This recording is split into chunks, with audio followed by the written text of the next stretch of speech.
let's get started. Bismillahirrahmanirrahim.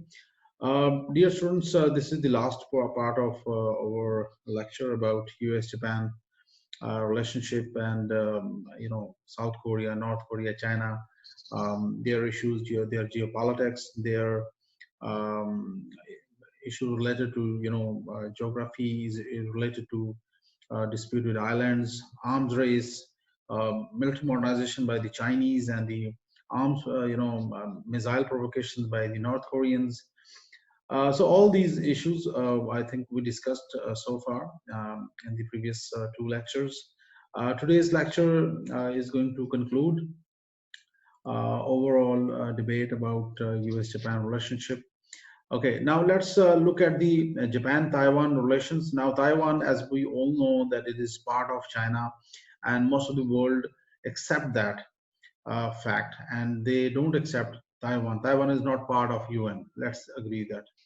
So most of the countries, including US, officially US, Japan, these countries, they never accept Taiwan. But despite the fact they cultivate ties with this particular country just to use it as a bulwark against the Chinese. In 2016, the Japanese Prime Minister Abe sent an official congratulatory message to Tsai Ing when she was elected Taiwan's president. So such steps are adversarial as far as you can say the Chinese, position is concerned.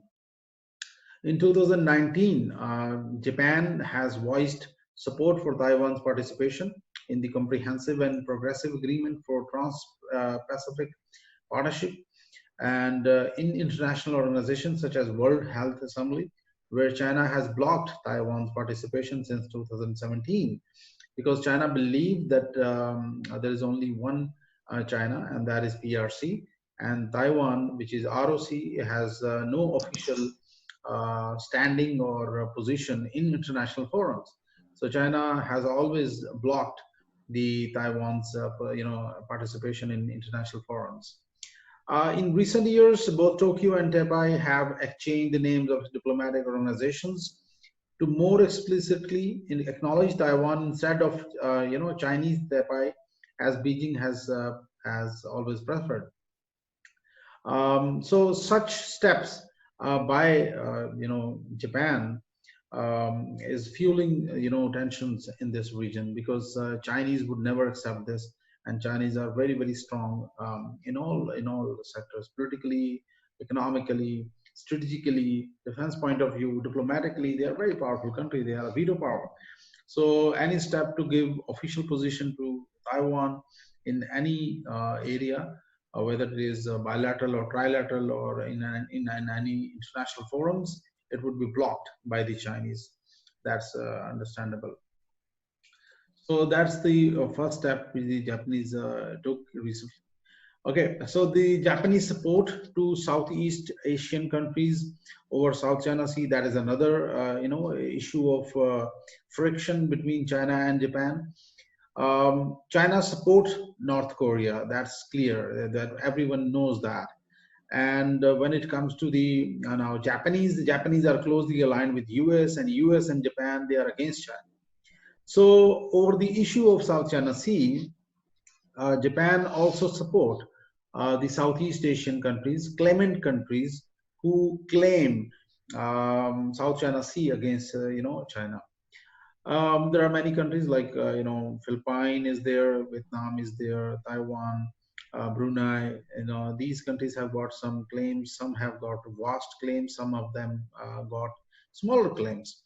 Some of the countries claim the whole island, and some of the countries claim only a few islands. In recent years, Japan has donated dozens of used and new patrol boats to coast guards in the region, complementing similar US efforts towards building partner capacity and capabilities. Now, why you are providing the patrol boats to these countries? Simply just so they can roam around, they can move around in this region, so they can keep check on the Chinese assertiveness in this region, just to maintain pressure on the Chinese, such as the Indo-Pacific Maritime security initiative, foreign military financing, international military education and training, and the Asia Reassurance Initiative Act. All these steps have been taken um, just to support the Southeast Asian countries with weapons, with equipment, with other advisory. So the United States of America is behind all these activities. They are supporting these Southeast Asian countries just to push them in front of China, and just to pressurize China diplomatically, politically in this region. Japanese support to Southeast Asian countries over South China Sea is a very serious issue for the Chinese, because the Chinese claim this area. They believe that the 9 dotted area belongs to them, and no country has ever can ever claim these areas even. That's how it is going on.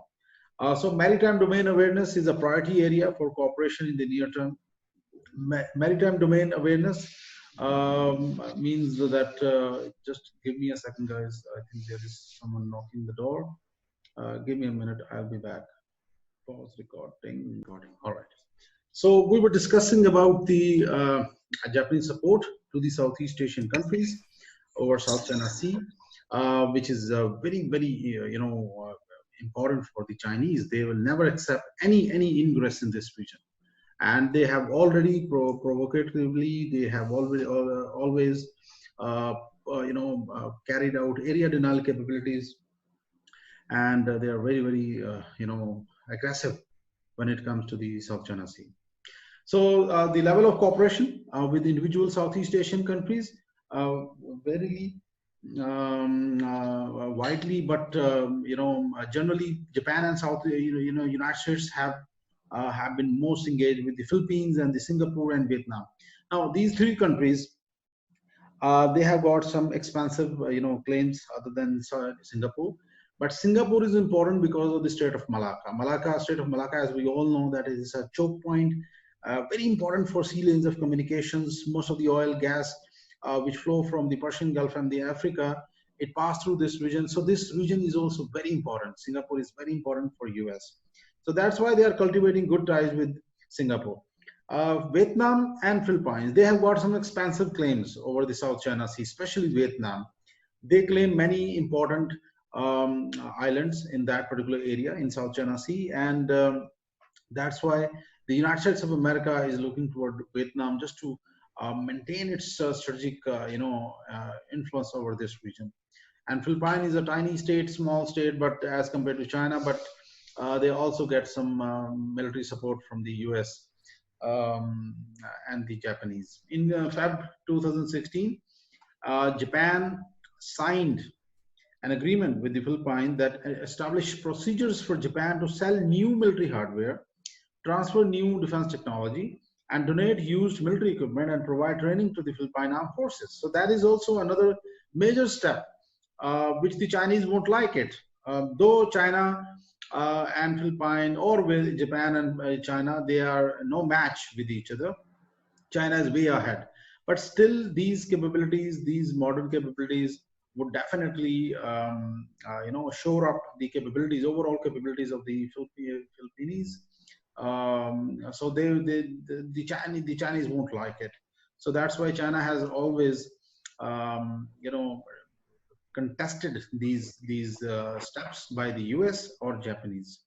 Now let's quickly look at the military capabilities of the US and the Japanese in this region. So you'll have the idea, and then we can compare it with the Chinese also. Then you can have the idea that what type of things are going on in this region, and how these things are moving about in this region. Guys, I would like to request you all again, please mute yourself, or I will just remove you from the class. So I don't want any distortion again. Please, thank you. All right, so we were discussing about the military capabilities of US and Japan. If we look at the Japanese self-defense forces, Their collective budget, the 2019 defense budget was too huge. Their economy is 5.29 trillion yen, and sorry, their defense budget is actually 48 billion, and it is 5.29 trillion in yen, in the Japanese yen. So basically, it's $48 billion budget. It's a huge budget for a country like Japan, who have only got self-defense forces. So you can well imagine that what type of capabilities they are, aiming and they are equipping. They have got about 45,000 sailors, primarily just to protect their maritime interest, their choke points, their sea lanes of communications, their maritime outposts, just to maintain, patrolling, regular patrolling over these areas, their island. They have got 6,000 plus islands. And other than that, they have got some 49 principal surface combatants.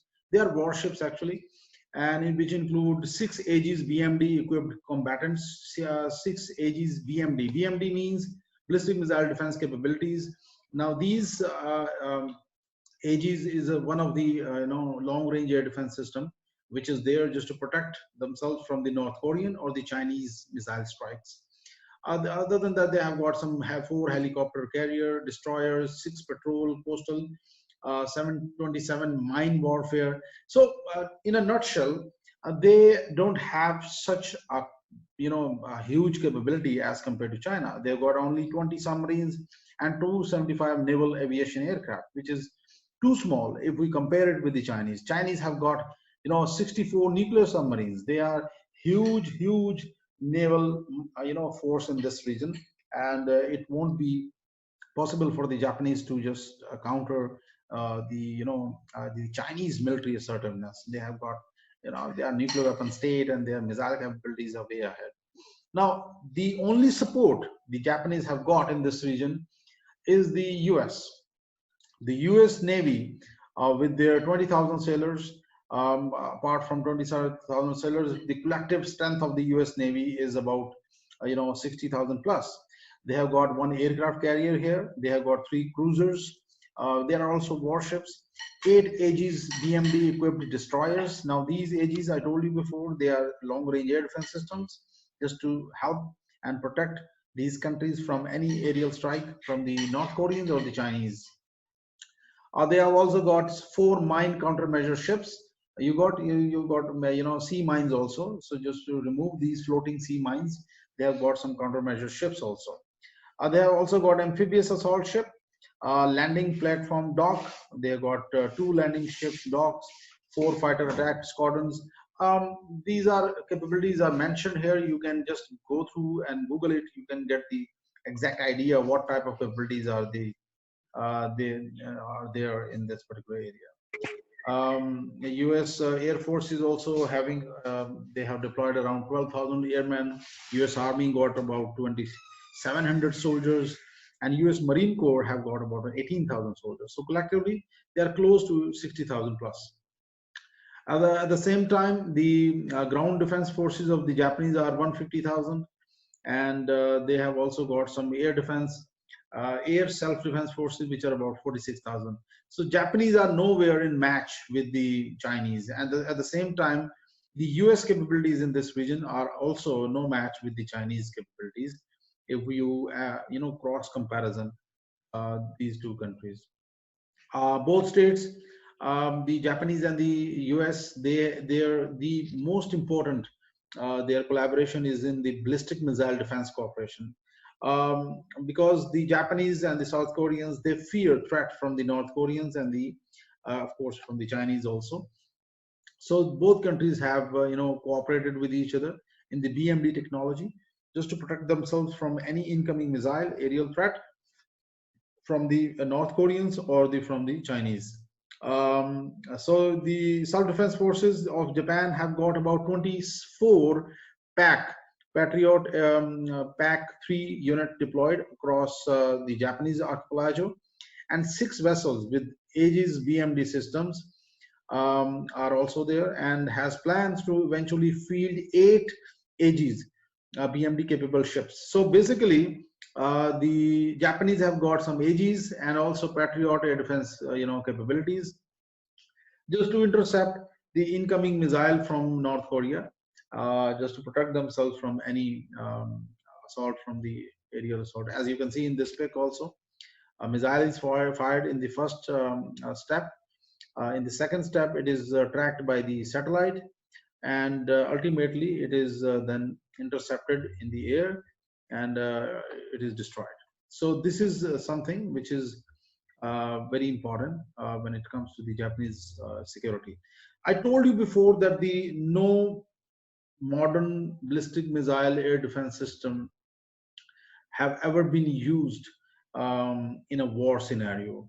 Um, US-China never had a war, so they never tested their BMD systems. Russia, US never had war. They never tested their S-400 or their Patriot missile air defense systems. So these systems are, controversial. You can evade these systems. There are many ways to evade that. I told you before also. You can use MIRVs, multiple independent re-entry vehicles. You can use, decoys instead of real missiles, and then launch the, real missile also. You can increase the number of, your qualitatively and quantitatively increase the number of your missiles, warheads, just to, because the BMD systems have got limitations also. So this is how it works. So the currently THAAD, Patriot, and Aegis, these three type of systems are deployed in this region, in East Asia, in Southeast Asia, where they are seriously posing threat to the conventional or the nuclear stability in this region. The US aircraft carrier is there in this region. It is deployed there. Probably it's a Ronald Reagan aircraft carrier, which carries I think more than 60 aircraft. Yes, it carries about 66 aircraft, and these aircraft are very modern aircraft. F-18 is there, Super Hornet. Then you got EA-18G Brawler. It is also very important. Then you got Seahawk helicopter. Then you got Hawkeye.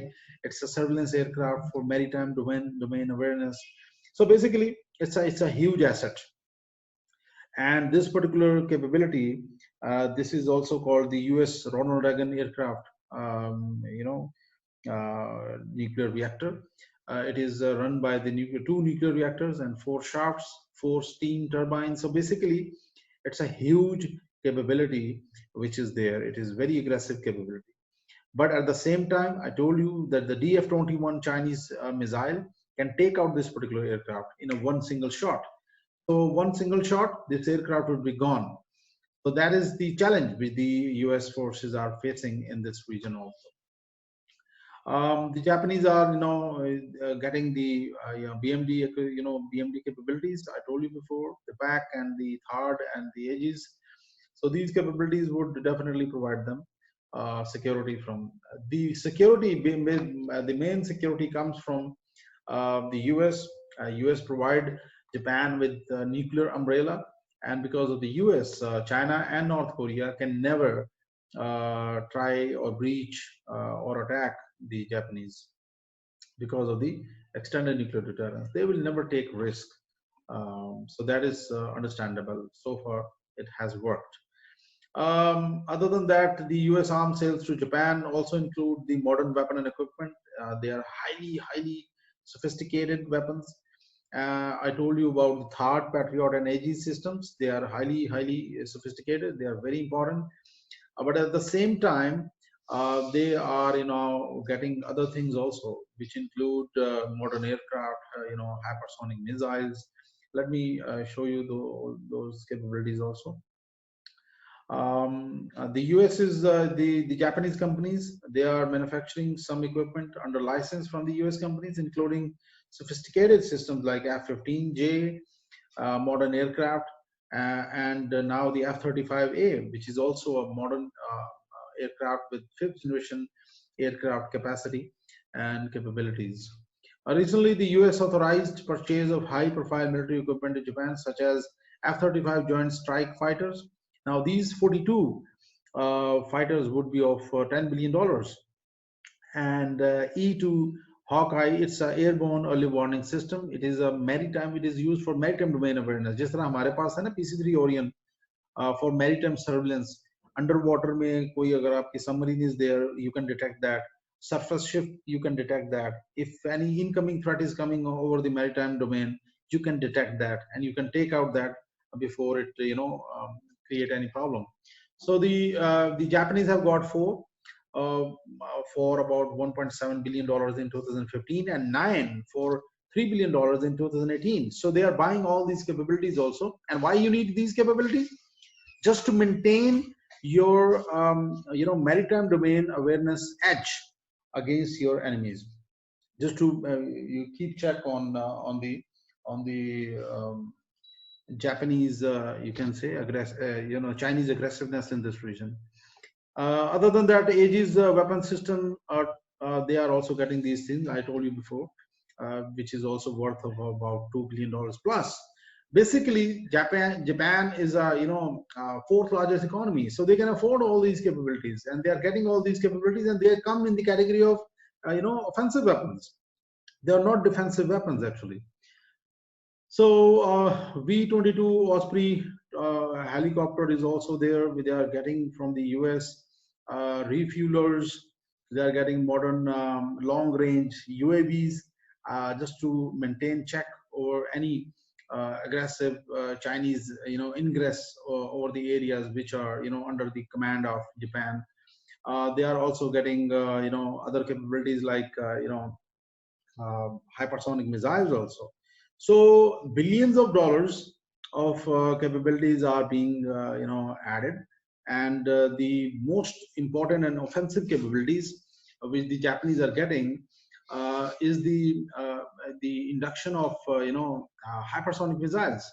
Now these hypersonic missiles would be used for any offensive, any preemptive strike against the North Koreans or the Chinese. So that is going to create a serious challenge in this region. So the North Koreans or the Chinese may come up with modern capabilities, and they may try to acquire hypersonic missile capabilities, especially the North Koreans. Chinese might have possessed these capabilities. So these things would definitely equip the Japanese conventional, overall capabilities, their offensive strike capabilities.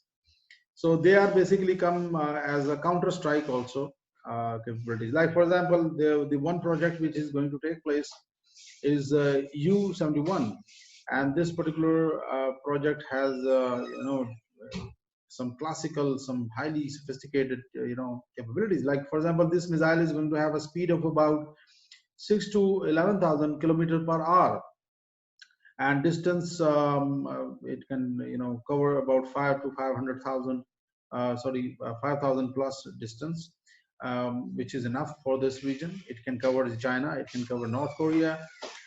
Its cruising altitude is about 80,000 meter. Weapons, nuclear, conventional, both. It can carry both warheads. So such capabilities are going to seriously challenge the the conventional arms race in this way.